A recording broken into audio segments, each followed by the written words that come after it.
Third ஃபேமிலியாக Vijay விஷாலோட family தான் வந்திருக்காங்க.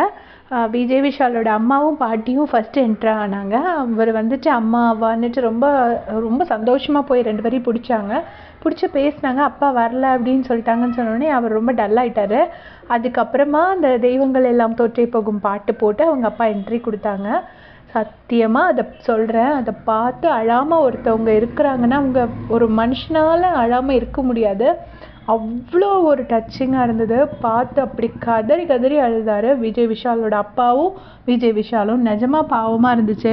எப்பா கொஞ்சம் ஒழுங்காக ஃபஸ்ட்லேருந்தே கேம் ஆடி இருக்கலாமே, கொஞ்சம் நல்லா ஆடிருந்தா இன்னும் கொஞ்ச நாள் நல்லபடியாக இருந்திருக்கலாமேன்னு தோணுச்சு எனக்கு.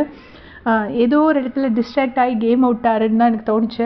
அவங்க அம்மா வந்துட்டு அட்வைஸ் கொடுத்தாங்க, இனிமேல் கொஞ்சம் பொறுமையாக ஆடுப்பா, இனி இருக்கிற நாளில் கொஞ்சம் நல்லா ஆடுப்பா, ஒரு நாள் மட்டும்தான் நல்லா ஆடுற அப்படின்னு சொல்லியிருப்பாங்க. அப்புறம் விஜய் விஷாலோட அம்மாவும் பாட்டியும் எல்லாருக்கும் ஊட்டி விட்டாங்க.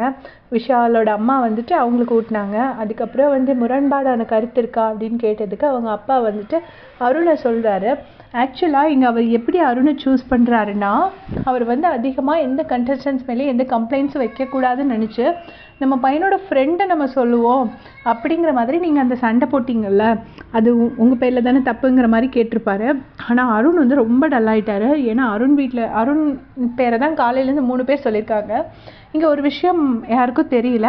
ஏன்னா வந்த கண்டஸ்டன்ஸோட பேரண்ட்ஸ்க்கோ யாருக்கோ வந்து முந்தின வந்தவங்களும் அருண் பேர் தான் சொன்னாங்கங்கிறது தெரியாது. அது ஒரு கோயின்சிடென்ஸ் மாதிரி 3 பேருமே அருண் பேரை சொன்னதில் அருண் ரொம்ப டல்லாகிட்டார். அப்புறம் விஷாலோட அம்மா கேட்பாங்க, ஏன் அவன் இப்படி டல்லாக இருக்கா அப்படின்னு கேட்டப்போ, இல்லை வந்தவங்க எல்லாரும் அருண் சொல்லிட்டாங்கம்மா, அதான் அவன் இப்படி டல்லாக இருக்கான் அப்படின்னு சொல்லிட்டு விஷால் எக்ஸ்பிளைன் பண்ணுறாரு. அதுக்கப்புறமா விஜய் விஷாலோட அப்பா வந்து சௌந்தர்யாவை தான் எங்கள் எல்லாருக்கும் ரொம்ப பிடிக்கும், அப்புறம் ராணவியும் எல்லாரும் ரொம்ப பிடிக்கும் அப்படின்னு சொல்லியிருப்பாங்க. ஏன்னா சௌந்தர்யா வந்து ஃபஸ்ட் ஸ்டாண்டர்ட் குழந்த மாதிரி தான் பிஹேவ் பண்ணுறா அப்படின்னு சொல்லியிருப்பாங்க. அப்புறம் ராணவ் கிட்ட வந்துட்டு ராணவ் எங்களுக்கு ரொம்ப பிடிக்கும்னு விஷாலோட பாட்டி சொல்கிறாங்க. அப்புறம் ஃபுல்லாக ஜாலியாக எல்லாருமே என்ஜாய் பண்ணி முடிச்சுட்டு அவங்க அப்பா வந்து நான் யாருக்கும் எந்த கருத்தும் சொல்ல விரும்பலை, எல்லாருமா சேர்ந்து உட்காந்து சாப்பிடுங்க அப்படின்னு சொல்கிறாரு.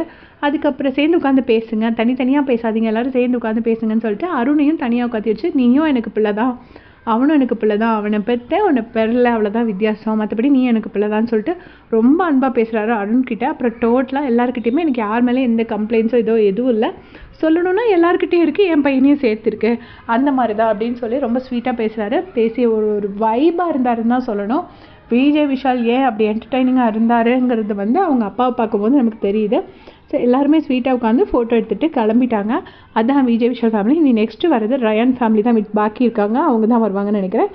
பார்த்துட்டு உங்களுக்கு அப்டேட்ஸ் கொடுக்குறேன். தேங்க்ஸ் ஃபார் வாட்சிங்.